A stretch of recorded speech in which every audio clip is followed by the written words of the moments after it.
As in the last episode, this time we're drawing even closer to the end. Well, closer for some things, directly on it for others. So far, this had been a 3-person adventure, made up of 3 people that came together from around the world due to coincidence, in the same time, at the same place. And we had all went out on this common adventure, to have an Australia road trip. And although the road trip was drawing to a close for all of us, for one of us, the Australia trip altogether was about to be done. For about the past 3 weeks, we had been about the only company each other had had.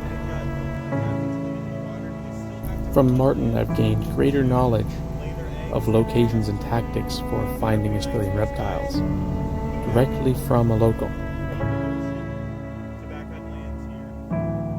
And from Peter, I've derived a greater sense of urgency and the need to travel and see the world.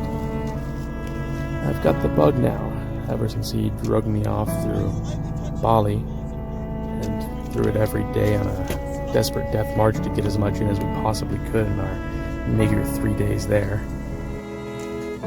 And we only had 1 night left. 1 more drive to go on, and try to find something worth looking at.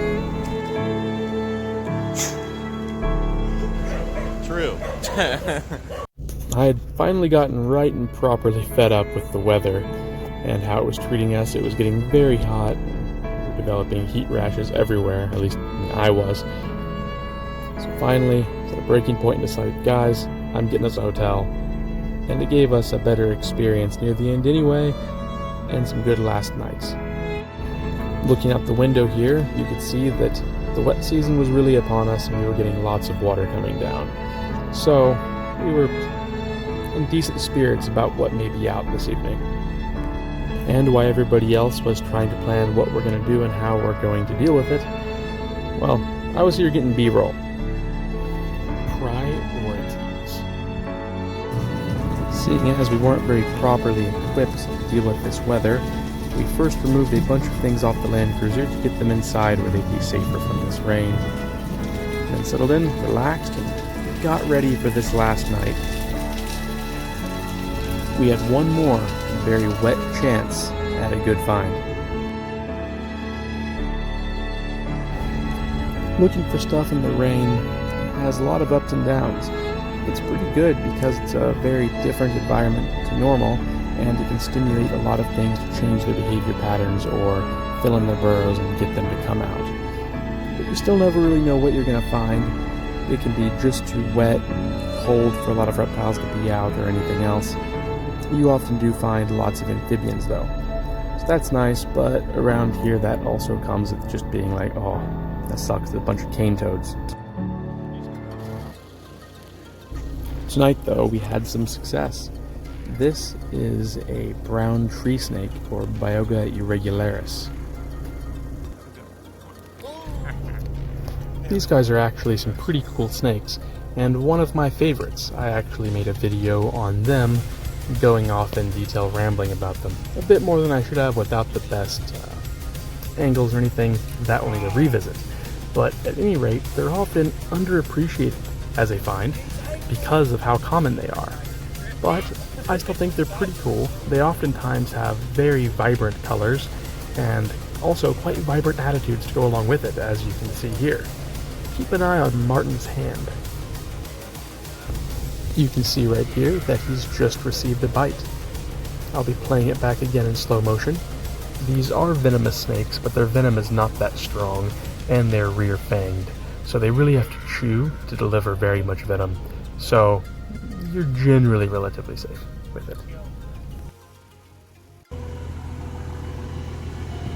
So ends one leg of the trip, the departure of Peter.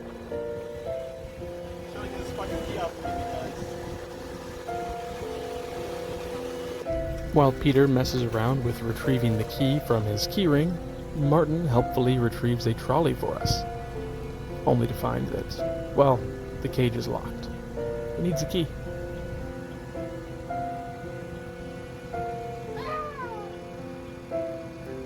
This was a weird moment for all of us. We were about to lose our best friend of several months and the third person of our trio, and we were doing our best to help get everything unloaded and facilitate his transfer. And we were looking forward to having more space, but we weren't really excited to see him go. The ending of an era of the videos. Out of all of us, Peter seemed to feel it the most. In typical Peter flight fashion, he arrived too early. I'm gonna awkwardly follow Peter to the camera. Due to restrictive airport parking policies, we had to leave him before he even checked in.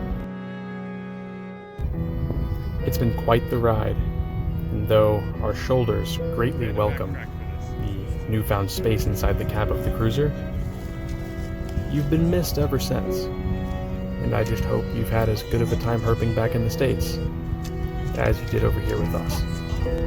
Though Peter had a slow start, going back home during winter, he has since had very productive herping adventures, and even managed to go over and look for amazing animals in Cuba before COVID hit and all the restrictions got crazy.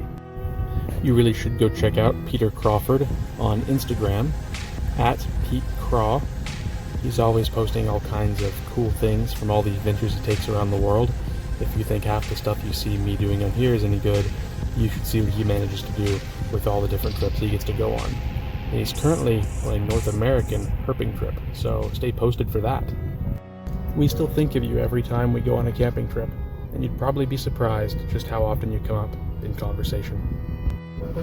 From the south of the country literally being on fire, to a pandemic sweeping the globe, this year has been an unmitigated disaster. What I can say though is, it hasn't been boring. Anyway though, meanwhile, back during this episode, we had to go deal with some pressing matters after dropping Peter off, such as doing a better job of repairing the windshield, or finding those sweet, sweet herps. All coming up on the next cobbled together episode of the Australia road trip.